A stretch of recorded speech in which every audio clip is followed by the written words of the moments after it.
Hello, my name is Joseph Landing, and I am the author of Bobbit Rock, a psychological horror novel. This is my third novel, and I will be reading the second chapter today, Callahan, several months earlier. I'd like to read the whole book on YouTube, but it'll really help to do that for everyone to like, subscribe, share, comment, etc., talk about it, spread the word.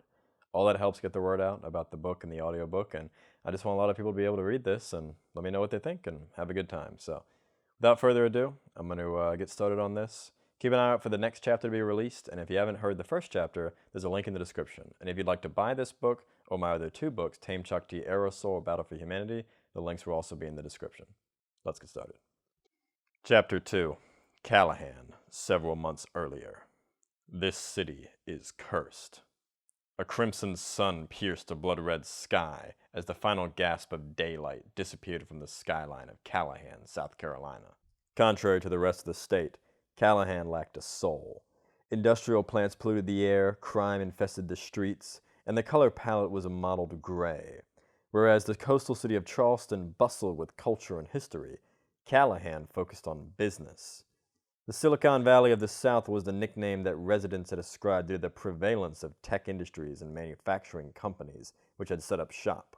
The Palmetto River divided the city into two and served as the source of much of the industry, what with its direct path to the Atlantic Ocean. On the north side of the river lay much of the industry and commercial infrastructure, while more residential neighborhoods resided to the south. But this commercially viable city was overcast with gloom. Every pedestrian walked with a hurried pace, eyes trained on the ground, afraid of catching another's gaze. Gray faces disappeared in shadow, and hushed voices whispered in the dark. Suddenly, a loud crack broke the cycle. Immediately, a scream shrieked across the wind, and every head whipped backwards towards an intersection. A young man, maybe 25, had fallen in a crumpled heap. His hair was a shock of ginger, almost as red as the blood pooling beneath his body. His chest had been filleted, and various viscera and organs hung out of the cavity. The elderly woman standing next to the corpse screamed again, oblivious to the spray of blood that had stained her skirt. She gazed up at an adjacent apartment building, where a window on the 5th floor was open. He just jumped, she stammered to the onlookers. Meanwhile, business was booming at Callahan Cemetery. Multiple funerals were being held concurrently in the light drizzle. An ashen-faced minister turned his face to the sky in prayer and shut his eyes. Our Father, who art in heaven. Away from the funerals, and near a large oak tree, was a small family plot. Isaac slumped in front of Emily's grave. He pressed his forehead against the cold headstone, and tears spilled down his face. He embraced the stone with both arms and wept. How he wished he could be 6 feet below with her, forever. The inscription on the headstone read, Emily Reel Murphy, March 18th, 1982, to January 26th, 2019. Cherished forever, best friend, loving wife, and devoted mother. And beneath that was inscribed, Samantha Murphy, our beautiful baby girl, we will always love you. There was no date for Samantha. She had never been born. They had died 3 months ago. Isaac covered his face and wept. The front door to the Murphy home swung open. Isaac, stone-faced with eyes bloodshot, trudged in and shut the door behind him. He dropped his bag with a thud and shrugged his coat off onto the floor. He walked upstairs, passing by a small, asymmetrical hole in the wall. He stopped in front of his bedroom. Turning around, he stared at the closed door at the end of the hallway. The house was dead silent. It was overwhelming how quiet the house was. A complete lack of life, save for one exhausted heartbeat. Isaac approached the door and grasped the dusty handle. With a creak, the door cracked open. The beautiful nursery sat just as it had when Emily had left it, waiting for a child who would never come. There was a messy pile of cute stuffed animals by the crib, some still with the tags on. Emily had planned to arrange them in just the perfect way for Samantha, since the big day had only been a few days away. As usual, Isaac couldn't bear to touch anything. Instead, he pulled his wallet out and withdrew a small photo of Emily. She was a beautiful Southern woman with long blonde hair and dazzling green eyes. Isaac fell to his knees next to the crib and curled into fetal position, staring at the photo. A rattle of thunder shook the windows as rain pattered against the glass. With the image of Emily in his eyes, Isaac drifted off to sleep. Isaac's watch alarm buzzed at 6 a.m. He opened his crusty eyelids, and the first thing he saw was Emily's face. That brought the smallest comfort. Slowly, he rose to his feet and stretched his sore back. He wiped the crust from his eyes and tucked Emily's photo back into his wallet. As he left the nursery, he paused to look back, grimly. He shut the door as quietly as possible, as if not to disturb a sleeping child, before walking to the bathroom. Once inside, he stripped off his clothes and stood naked in front of the floor-to-ceiling bathroom mirror, staring at the gaunt and ruined man that was his reflection. "You can't keep living like this, Isaac." Isaac touched his pale chest and felt the breath exit his lungs. He shut his evergreen eyes and listened to his heartbeat. He counted to 5 and inhaled. He then counted to 5 again, holding the air in, before letting it out slowly. He ran a hand through his light brown hair. Several streaks of gray showed premature aging. They were new. He was only 36. He turned from his reflection and stepped into the shower. Moments later, hot water cascaded down over his flesh. He turned the water to near scalding and let the heat and steam envelop him. "I can still feel her touch," he thought. Isaac held his arms out, holding the spirit of Emily. They stood in the water together and let the tears flow.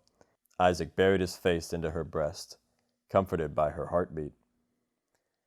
"I will always love you," Isaac murmured. He opened his eyes and found himself alone in the shower. With a single nod of acknowledgement, he began to wash himself without a word. After cleaning, he left the shower and approached his sink. He didn't even glance at the other sink next to him. He brushed his teeth and then moved to shave his weekend stubble. Running the razor over his face, he gave himself a nice clean shave. He combed his short hair, then went to his bedroom where he threw on a suit and tie that served as his uniform. He also slipped on a soft, bulletproof vest over his undershirt. It was Kevlar and rated to stop anything up to .44 Magnum. He'd been a homicide detective for nearly 10 years, and only in the last 2 had he started wearing the vest. He headed for his closet, not glancing at the perfectly made-up bed next to it. Inside the closet, he opened the large gun safe and withdrew 2 firearms. The first was a Glock 21. It was solid black and felt like a block in his hand. With 13 rounds of 230-grain hollow points in the magazine and 1 more in the pipe, it should get the job done. He holstered the pistol on his belt and tossed a few spare magazines into his jacket pocket. He then stood up and grabbed the second firearm, a standard-issue AR-15 semi-automatic rifle, and slung it over his shoulder. Moving to the end table by the bed, he withdrew his badge and clipped it to his belt. Suddenly, his phone rang. He trudged downstairs and picked it up. It was on 3% battery. On the line was his partner, David Miles. Skip the office. Got a jumper on the intersection of King and Main. Foul plays. Chest is all tore up. Looks like ghost killers. When is it ever not? Not very often. This city is cursed. Pick you up in 2 minutes. Almost there. Isaac hung up and headed to the door. Later, David and Isaac drove to the crime scene, crossing the bridge over the Palmetto River. Isaac scrolled through the department-issued laptop with the day's information. David took a final puff on his cigarette and tossed it into his empty coffee cup. David was only a year or 2 older than Isaac, and a tad on the heavy side. A true Carolina boy, he had a thick Southern accent. He and Isaac had been best friends since childhood. Kevin's not renewing his lease. Landlord offered to cut his rent 40%, David said. Isaac didn't look up. Yeah? Isaac muttered. David glanced over at Isaac, grimly. Well, Kevin said he wouldn't have stayed if his rent was 0. He's going back home to Charleston. Isaac sighed. A lot of people are doing that, leaving. I know you're going to miss him. Yeah, I love my kid brother, but I don't blame him for wanting to leave. Hell, I should have left myself. Nobody wants to be in this city. But most of us are stuck, Isaac stated. David cut a quick glance to Isaac. Not you. Isaac glared at David. Sorry, David apologized. Isaac cooled off and turned back to the laptop. I'm sorry, too. I shouldn't have done that, but you know I'd never leave. This place is all I got. And I must find him, Isaac stated. Yeah, well, we have to find the ghost killers, David replied. If they even exist. They better, or we are well and truly fucked. The car exited the bridge and slowed down in the city traffic. This place used to be so nice. Remember as kids when we'd go down to the town center and have a couple brews behind the movie theater? There wouldn't be a soul in sight, David commented. More like you'd have a couple brews. You always were the lightweight, David quipped. Isaac's gaze darkened. Maybe I'm the reason this city went to shit, Isaac affirmed. Don't say that. You didn't have a thing to do with this. The cabin was silent for a moment after that. David cleared his throat. Anyways, he continued, changing the topic. Kevin's lucky he wasn't a homeowner. Otherwise, he would have ended up like me in Charlotte, stuck in a mortgage with a house that would sell for less than half what we paid for it. And even then, who's going to buy? He gave it away for free. I doubt even the squatters would move in. Both men chuckled ruefully. Yeah, they're better off bumming a ride to Spartanburg and taking up shop there, David muttered. Isaac glanced out the window at the somber faces of pedestrians walking down the city streets. It was quite the bleak sight. You know there's a mansion in my neighborhood? I passed it the other day on the way home. 6,000 square feet for $500,000. 4 years ago, it would have been $1.5 million. Easy, Isaac said. David shook his head. No chance. That shit's too expensive. Drop it to $150 and then we'll talk. If I'm going to move to Callahan to get my heart torn out by the wretched man, I expect to not break the bank doing so. David started to laugh again, but stopped. It was as if all the air had left the car. David coughed nervously and tightened his grip on the wheel. I don't believe in him. Isaac closed his eyes. I know. David flicked his turn signal for the final approach. Hey, why don't you come play poker with the boys and me tonight? Get your mind on something, brighter, David recommended. Isaac looked up and smiled weakly. Sure. Later, Isaac and David approached the crime scene. Only a few onlookers were watching from outside the police tape. Murder had become so commonplace that the spectacle wasn't all that interesting anymore. It was just a part of life in Callahan. A police officer greeted the two detectives with a blank face and tobacco breath. Not a pretty sight. They cut his chest up real good before he jumped. Just let us know when you want to go up to the apartment and we'll open it up for you, the officer said. Isaac nodded at the officer. Thank you. Any witnesses? He asked. The officer pointed at a couple of the onlookers. I got a statement from them, but all they saw was him after the fall. The grandma in the back said he jumped. However, the officer jerked a thumb towards a homeless man who was being watched by another officer. He says he knew the guy, but good luck getting anything out of him. He's just been babbling on and on about the wretched man. David rolled his eyes and pointed at the body. Isaac, could you ID the victims we can get in touch with next of kin? I'll start the question. David lurched over to the homeless man with a grumble. The wretched man! The wretched man! I seen him! The man stammered. David glanced back at Isaac. How many more you think we'll have this week? He asked. Isaac dug out a notepad and checked his tally. Well, we were at 10 last week, so I'd say 11 this week. Welcome to Murder Town, David shouted back. Isaac turned back to the officer. Thank you for the help. The officer nodded and stepped away. Murder Town, Isaac echoed. 2 years ago, Callahan's murder per capita had begun soaring exponentially.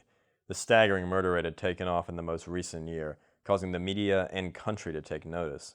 With a population of less than 500,000, Callahan was averaging 10 murders a week this year. That equated to a murder per capita of over 100 out of 100,000 if the rate continued through December.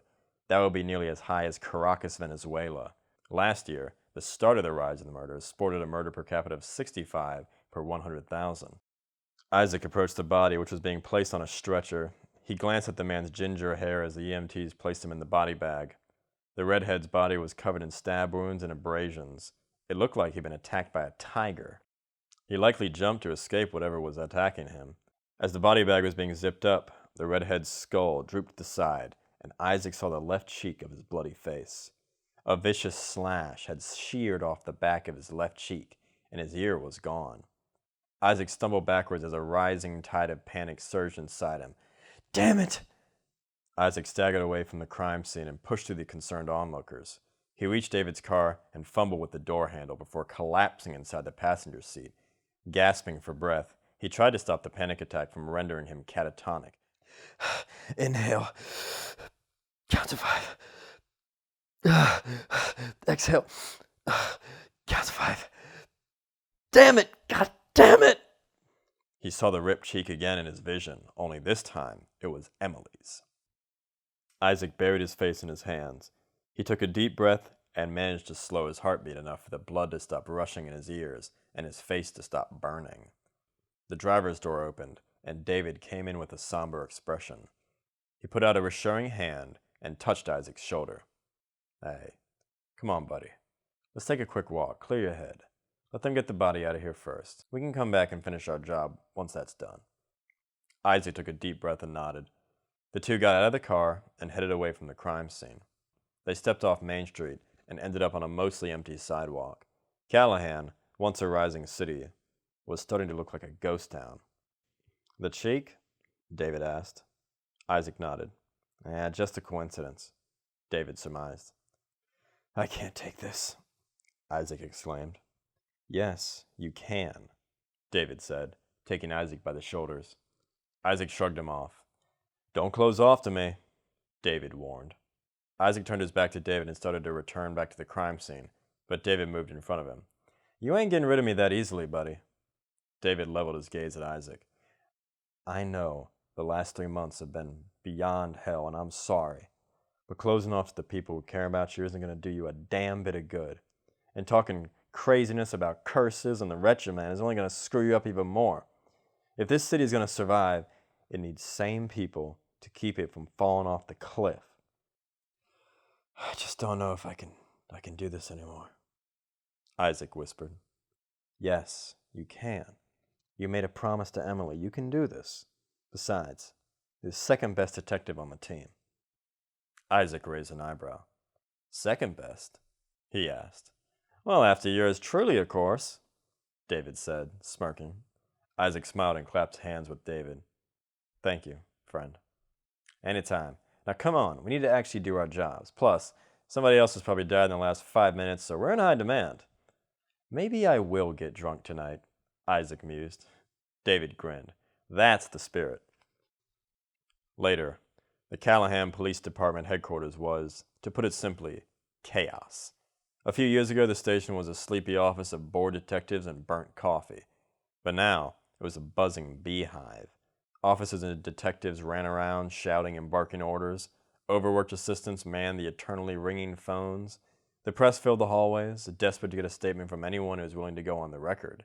A line, 30 people long, clamored in front of Chief of Police Bill Laramie's door, anxious to get a word with the man who had no answers. In the basement below, the firing range was white hot. Every stall was doubled up as sweating officers sent hot lead through paper targets. Brass casings piled up on the floor in little mountains as bullets rained down. Outside the station, the daily protesters filled the air with screams, chants, and shouts. "Save Callahan! Fire Chief Laramie! How many more must die? The wretched man comes!" The yells could be heard even inside the homicide department. While most of those detectives were sprinting to and fro like it was Grand Central Station, a few sat with empty eyes and hearts, dejected. Like Isaac, they had reached the level where it all just seemed so pointless. Isaac glanced at the second hand of his watch. Tick, tick, tick, tick, tick. David sauntered up to Isaac's desk with a plate of donuts and coffee. He plopped them down in front of Isaac with a smile. Isaac's nose crinkled at the delicious smell. Good afternoon, bud," David greeted. He grabbed a blueberry donut off the plate and scarfed it down. While everyone else was freaking out, David had a calmness that never seemed to crack. He turned to the sullen Isaac. Come on, you love strawberry, David encouraged. He nudged a strawberry donut closer to Isaac, who stared at it like it was a bug that needed to be squashed. I'll force feed you if I have to. I've got plenty of experience doing that thanks to Amy. She hates eating her veggies. Amy was David's 4-year-old daughter. Isaac grabbed a mug of coffee and gulped some down. As he did, his phone rang. He fished it out of his pocket. He listened to the other end, and then turned to David. They don't have any more lockers to store the body in, he muttered to David. Yeah, what else is new? Take him to the secondary locale. Send me the autopsy results when they come in, Isaac said into the phone before hanging up. Man, I feel bad for his family. You're going to have to drive all the way out of town now just to identify his body, Isaac said. A couple of detectives rushed past and the room started to clear out. Yeah, what's going on? David asked. Isaac reached out and stopped a passing Captain Anthony York. York was a stocky fellow with a bald head and thin steel-rimmed glasses. What's happening? Isaac asked. York shrugged. Chief has to give a press briefing. It's going to be televised. Didn't he do one of those last week? David inquired. Yeah, but a lot more people have died since then, York responded. David and Isaac followed the line of detectives and officers to the large meeting room. The press, cameras, and Callahan PD were all packed in like sardines. Isaac wondered if he'd even be able to take a full breath in due to how crowded it was. He glanced at a large board that was plastered with photos and information about the ghost killers. With nowhere to sit, Isaac and David leaned against a wall at the back to watch the show. Chief Laramie approached the podium. He was out of his league. For 20 years, he'd been in charge of Callahan PD, and 18 of those 20 years had been unremarkable. But now, Chief Laramie was overweight, bald, and sweating profusely as he peered at the crowd. At 65, his heart wasn't doing so hot under the overbearing stress of policing the most dangerous city in the country. He gulped. Callahan is sick, he began. 2 years ago, our city was relatively crime-free, but since then, he shuffled nervously and seemed mesmerized by the piercing red light from atop one of the news cameras. Officer Austin McCormick, a lanky rascal, coughed loudly to snap Chief Laramie back to reality.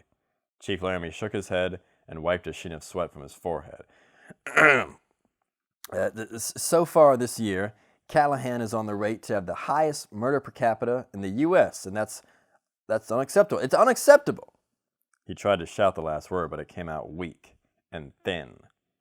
Isaac rubbed his eyes. This was a train wreck already. Chief Laramie cleared his throat and managed to muster some resolve. But the Callahan PD is doing everything it can to fight back. In the last 2 years, we have doubled the number of detectives and officers on our staff. Talented men and women from all over the country have just joined because they want to help this city. We are working around the clock to bring the culprits to justice. The chief took a deep breath, starting to get into a rhythm. A year ago, we concluded that Callahan's mass homicides were being orchestrated by a group the press had labeled ghost killers. Last year, 60% of all murders in Callahan showed similar trauma, consisting of penetrating lacerations, primarily to the torso and abdomen, leading to death by considerable volumetric blood loss. This had become the killer's modus operandi. What has made it so difficult to track down potential suspects is, the lack of identifying evidence at the crime scenes. DNA is never recovered, nor fingerprints. The victims are killed when they are alone 95% of the time and never in sight of closed-circuit cameras or other recording devices. We are clearly dealing with professionals. Ghost killers is a suitable name since it's been so difficult to identify them. A reporter stood up for a question. Chief Laramie, what did you mean by penetrating lacerations? The reporter asked. Chief Laramie grimaced and gripped the microphone. You see, a tabloid reporter cut in before the chief could answer. Just tell him the story. They got clawed apart, shredded. Chief Laramie cleared his throat. Yes. Generally, the victims suffer from knife wounds that resemble animal attacks. But, you see, this is likely from the knives the ghost killers use, and not anything like the wretched man, a voice in the crowd asked. A commotion erupted as several people started shoving the one who spoke the name. Chief Laramie ripped off his glasses and stared daggers at the person who spoke the name. Who said that? Who said that damn? He paused, coughing awkwardly after realizing that the cameras were still on him. Rest assured, Callahan PD will bring the ghost killers to justice. Until then, we recommend everyone in Callahan be smart and safe. Don't travel alone at night. Lock your doors. Be aware of your surroundings. Keep your head on a swivel. And if you see something, say something. That is all. Detectives, stick around because we're going to be having a meeting. The reporter spoke up again. Wait, what about the other 40% of homicides? How come the suspects all say the wretched man made them do it? Chief Laramie pursed his lips. That is the end of the press conference. Please clear the room. The press reluctantly filed out into the hallway. Captain York stepped in front of the crowd and crossed his arms. Unlike the aging and deteriorating Chief Laramie, York still had some grit in him. He rested a hand on his scratched-up Glock 17 pistol, nestled in his hip holster.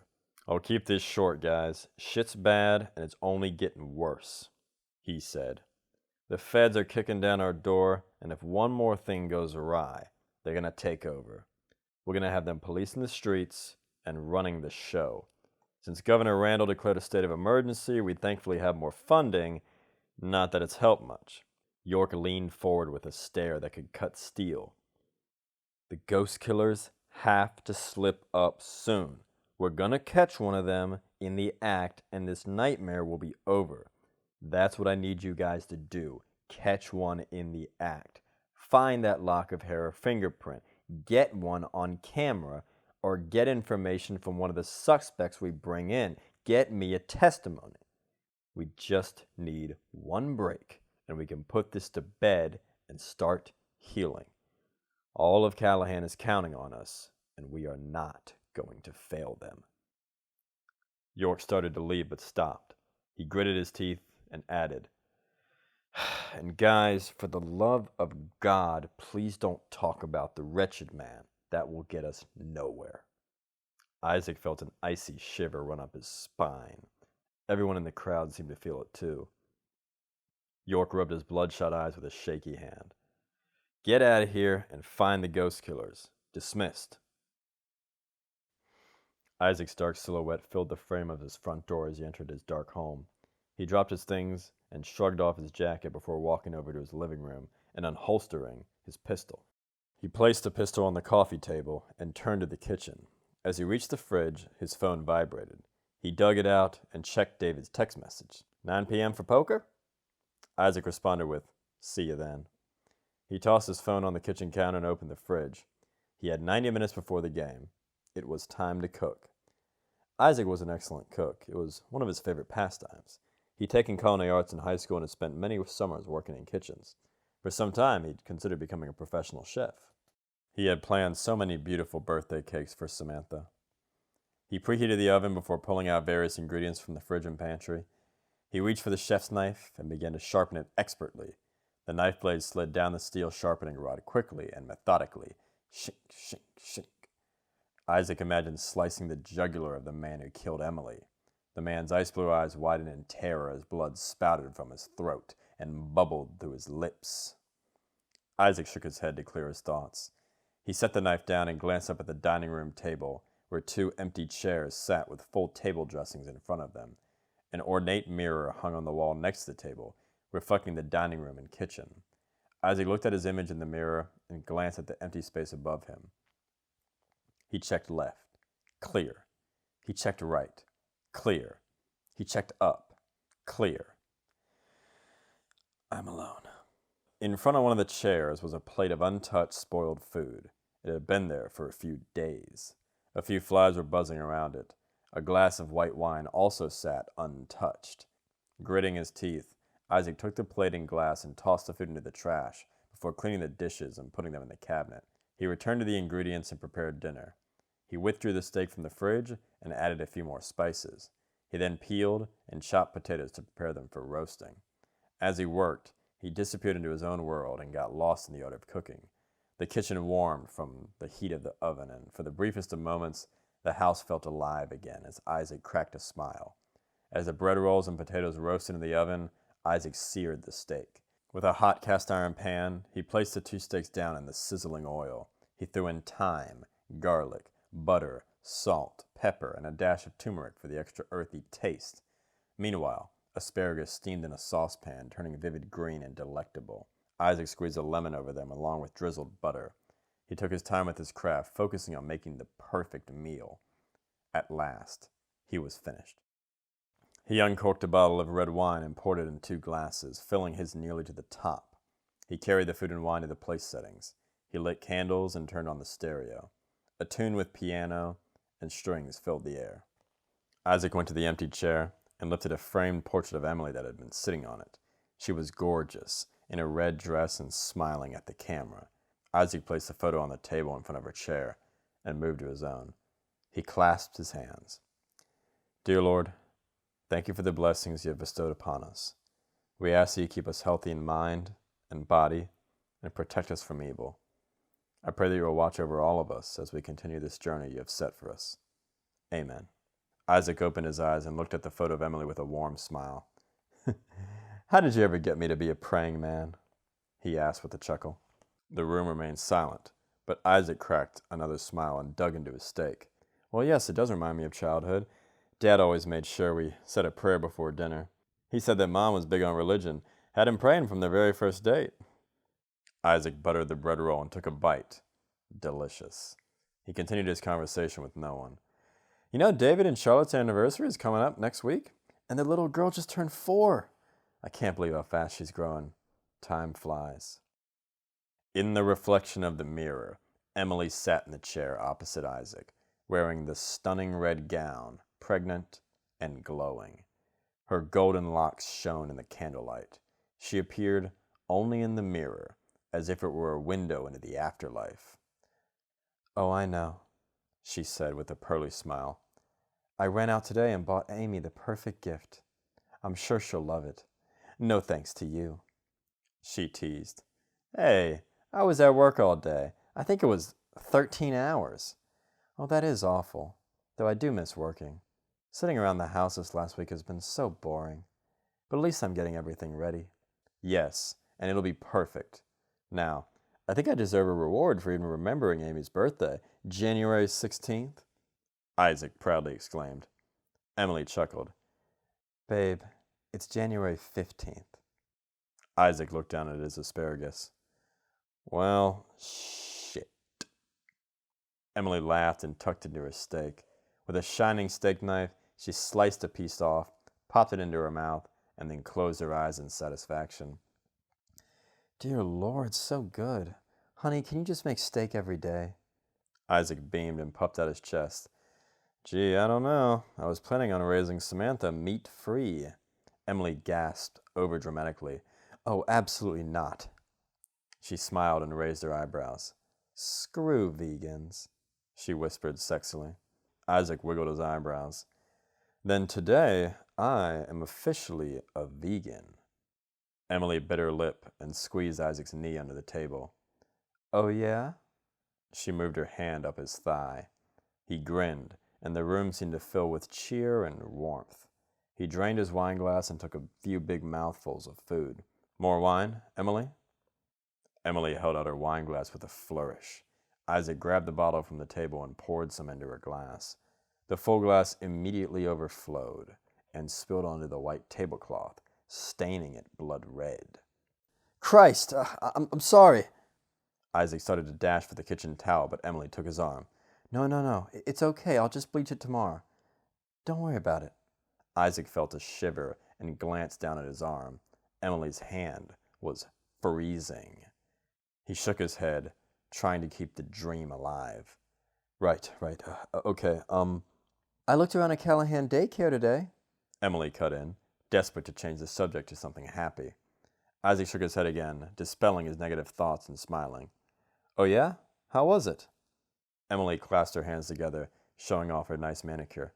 Oh, just lovely. It'll be perfect for Samantha once I go back to work and she's out of my clutches. Isaac chuckled. More like out of my clutches. There's no way I'm letting her go, not for a second, he replied. Emily crossed her arms with a frown and a glint in her eyes. Hey now, I'm her mommy. Isaac took Emily's hand across the table and gazed deeply into her eyes. I love you, he stated. Emily squeezed back, her hand ice cold. I love you too. She leaned across the table and he met her for a kiss, except he found only air. He opened his eyes to see she had pulled back to her seat. "Babe?" he asked, confused. Emily crossed her arms to ward off a sudden chill. Her bright smile had faded. "It's such a nice daycare. I know she'll love it." Isaac couldn't understand what had spoiled her mood. She was falling into a dark place. "Babe?" Isaac reached out to touch her shoulder. He recoiled because her shoulder was hard, stiff, and cold as ice. Isaac reached back and grabbed her shoulder, ignoring the freeze. I'm sorry, I just... Isaac stammered, blinking the cold sweat from his eyes. Suddenly, Emily burst into tears. "Emily, what's wrong?" He got up from his seat and moved to console her. "Say something." Emily gazed up at him with watery eyes. "She's never going to see the daycare, is she?" she whimpered. Isaac didn't understand. He looked down at Emily's very pregnant belly. "What? Of course she will. We'll take her there as soon as we're ready. She'll love it, I'm sure." "But what if she misses us?" Emily trembled. Well, that's okay, because we'll always be there to pick her up at the end of the day, and if she gets too lonely, I'll leave work early." Emily shook her head. "You won't. You're always working," she stated darkly. Isaac was stunned. He rubbed his forehead on his napkin. I must work. The city is falling apart. It needs people like me to give everything we have. It's the only way we can save it," he declared. Emily looked down at her belly. "But what if one day you're not here, and I need you, because the city is going to kill Samantha and I?" A loud thud echoed through the house, and the front door shuddered. A large crack split down the middle of the wooden frame. Isaac took Emily into his arms and embraced her fervently. "No, I would never let that happen. I'll protect you and Samantha. I could never let anything happen to you. I love you both too much. I swear to God, nothing bad will ever happen." Isaac buried his face in Emily's neck. Emily softly ran a hand through his hair, her eyes glued to the front door. "It already did." Boom! The front door smashed open, and a dark figure stepped into the house. Emily's scream pierced the air. Isaac didn't let Emily go. He held her as tightly as he could in between his arms as the dark figure lurched forward. "No, I won't let go. I'll never let you go," he whispered fiercely. The front door closed, and the dark figure faded away. Isaac opened his eyes to Emily. "You're safe, honey. You're safe. We're all safe." Emily stared in horror at her flat belly. Isaac's eyes widened. "What happened? Where's Samantha?" he gasped. Emily reached under her shirt and touched her navel where her child had been seconds before. Her eyes filled with fear. She tried to speak, but no words came from her lips. Isaac shook her by the shoulders. "Emily, where is our daughter?" Emily recoiled in fear of Isaac. She withdrew her hand from her stomach, and it was drenched in blood. Blood ran in rivulets from her stab wound on her belly button. Her ear had also been sliced off. Isaac's jaw dropped at the trauma. "Jesus Christ! Oh, God!" Isaac pressed his hands against the stab wound on her stomach, trying to stop the bleeding. "Please don't yell at me," Emily whispered. She collapsed into Isaac's arms. He laid her to the floor as his dream became a nightmare. "Hang on. Emily, please hang on. I love you. Please, baby." Emily held out two shaking hands and took Isaac's face between them. "I love you," she whispered. Isaac blinked, and Emily disappeared. Isaac stood up and looked around at the dining room. His gaze shifted to the northward-facing window in the direction of the Bobbit Rock. He tore his gaze away. "Emily?" He swept the dining room but saw nothing. He began to panic. "Emily?" Isaac dashed over to the dining room table where Emily's food lay untouched. Her wineglass was filled to the brim, and the luscious white tablecloth had been badly stained. Wine dripped down the table onto the floor like drops of blood. Isaac's eyes widened. "No, baby, please don't leave me," he begged. Isaac grabbed the edge of the table and looked underneath, but saw nothing. He spun around and wrung his hands in the air. "Please don't leave me!" Isaac grabbed her plate of uneaten food and hurled it into the kitchen. It slammed into the coffee machine, shattering the glass pot on impact. and sending bits of china and glass throughout the kitchen with a horrific clatter. He seized the overflowing wine glass and slung it into the dining room window. It shattered and cracked the window. Isaac heaved the entire antique table into the air with a cry. It flipped, and the food, candles, and plates went flying. With a terrific crash, it all came tumbling down. The table groaned as the wood split on the hardwood floor. Isaac screamed again and moved into the kitchen, smashing and swiping at everything in sight. He grabbed the gleaming chef's knife and stabbed it mercilessly through the cabinets, screaming in rage. Or perhaps agony. "Please calm down," Emily's pitiful voice cried out weakly. Isaac froze in his tracks, the knife hanging limply from his hand. His fingers relaxed, and the knife clattered to the ground amidst the rubble. He turned and embraced Emily. "I'm so sorry, baby. I'm so sorry," he cried. Emily's pain expression was blurry, as if seen through a veil. She wrapped her fingers around Isaac's and looked around at the wreckage. Isaac squeezed her fingers so tightly that his knuckles were white. "You won't let me go," Emily whispered, pained. Isaac embraced her. "You're safe. I won't let you go. Ever." Emily bit her lip. "You won't let me go," she repeated. Isaac nodded his head. "I'll never let you go. I want to hold on forever." "Oh, Isaac." "What?" "Don't ruin yourself for me. I would never have wanted that." Isaac blinked, and Emily was gone once more. Isaac stood there, alone once more in the house, with nothing but his rage and his pain. Slowly, he raised his hands to his face, trying to remember what Emily's touch felt like, but he couldn't. Instead, all he could think of was the cold. Isaac collapsed to the floor and covered his eyes. Why continue? What's the point? In the rubble of shattered plates and appliances on the ground, Isaac withdrew the chef's knife. He gripped the wooden hilt and raised the now broken blade to his face. His green eyes stared back at him in the shining steel.